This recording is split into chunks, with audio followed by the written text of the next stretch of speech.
aka Padders. It ends with us. Here's the wild thing. I was pumped. I was excited to see this movie because I heard things about it, and I'm like, oh, I'll sit down and watch it. The Film Buff Podcast. I'm a obsessive film freak. I want to watch everything. I don't care if this is a romantic comedy or a romantic drama or just a weepy, feel sorry for me movie. I had no idea. I thought this was. I'm not joking. I thought this was like one of those really sad time travel movies.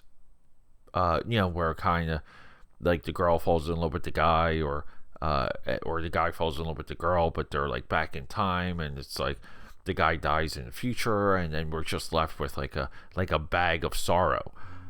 This is a serious movie. I have to say, Justin Baldini, for only $25 million, off of now $350 million. How is it, like, those numbers are great. He puts together a masterclass in emotion here. But this movie has crazy lawsuits, and I don't want to discuss it, but the lawsuits now affect how we see this film. And it's crazy. This life imitates art, and it's in the lawsuits of this movie. So let's get into it. Camera speed, sound production, take one. Action! Can I just say, I recommend this movie. This movie is awesome. This movie is real. This movie is fantastic.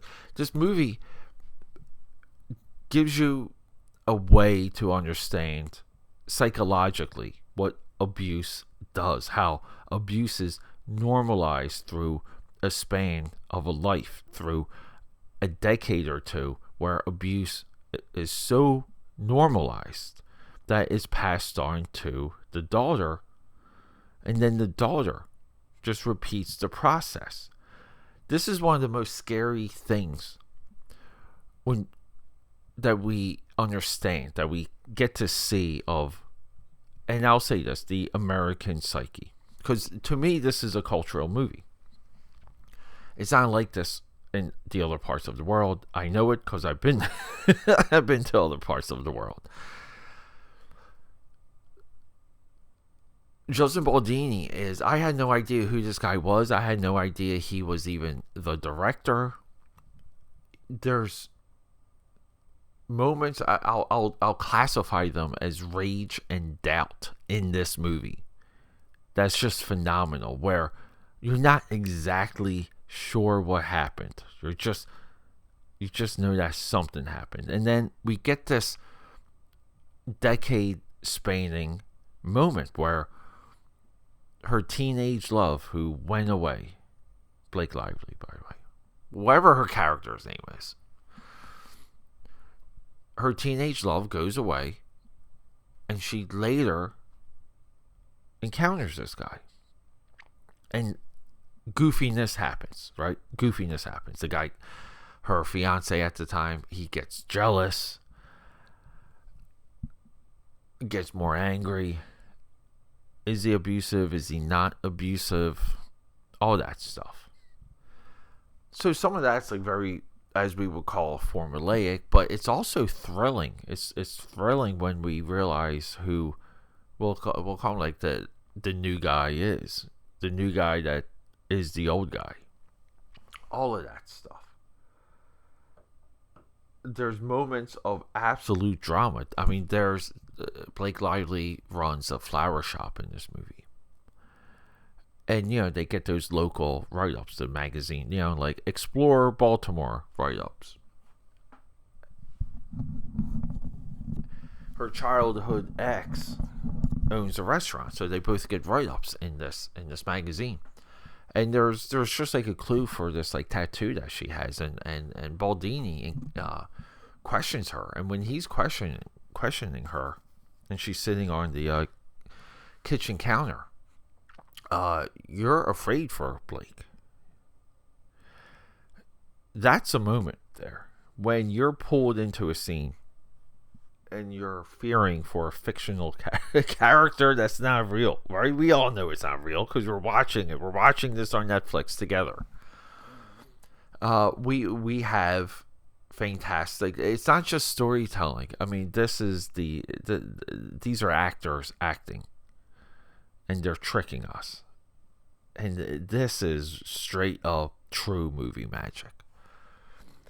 The one real criticism I heard about this movie before going into it, that Blake Lively was too old, and I think visually, I think on screen, I think what the camera can do with her, I would 100% agree with that. But I feel like I'm very critical of how not just women, I mean guys, Captain America: Brave New World or the new Indiana Jones Dial of Destiny has like a 90, maybe 80. I think he's 80. Like, how old is Harrison Ford?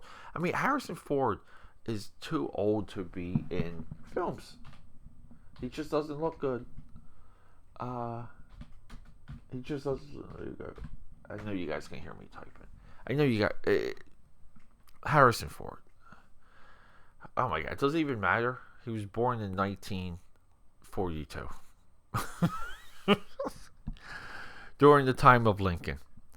So, like, we don't want a 1942 Harrison Ford to be, and he's actually 82 years old. What the F? We don't want him to be in action movies. He just doesn't look good on camera. I'd rather have an AI Harrison Ford at that point. For women, time is less, bends less for women. And it shows relatively quick, but women too, they're also on this, a lot of women can get into a cycle of getting work done at such an early age. They don't age well through their work, and they age like milk. They say millennials too are, the aging is just not, it's just not there, it's just not healthy. But this movie's a lot of fun, AKAPAD. I think this is a great movie to watch with the babe. It's it's categorized as a romantic drama. I mean, I will put this in there as a drama. The title, It Ends With Us, is like, you feel so sorry for her, because this guy is this guy's bad news, and the movie basically ends with Blake Lively with his kid, and she tells the kid that the cycle ends with us. Like, it ends with us. Like, the cycle of abuse ends with us. I don't know, AKAPADers. I think this is a dead on flick. I think this is masterfully done. I think everyone in this movie is a professional. Justin Baldini, really the villain of the year, I gotta say. What a strong performance. His production company made this movie. He's the one that found the book, that got the rights for the book, and so we have this like lawsuit. And I don't want to discuss the dual lawsuits, but it really does seem like Blake Lively and husband Ryan Reynolds had it out for this guy, and then Blake is as claimed in the lawsuit too, tried to take over editing and what the final cut of this movie was, where she was making cuts of this movie without his involvement. Goofy stuff, man. They call it Hollyweird for a reason. This movie's great though. I think once 20, 30 years from now, when all the lawsuit drama blows over, I think people will talk about this movie. I'm happy to bring it to you. I'm happy to bring you this movie as a film critic, not a drama farmer. Okay, that's a wrap.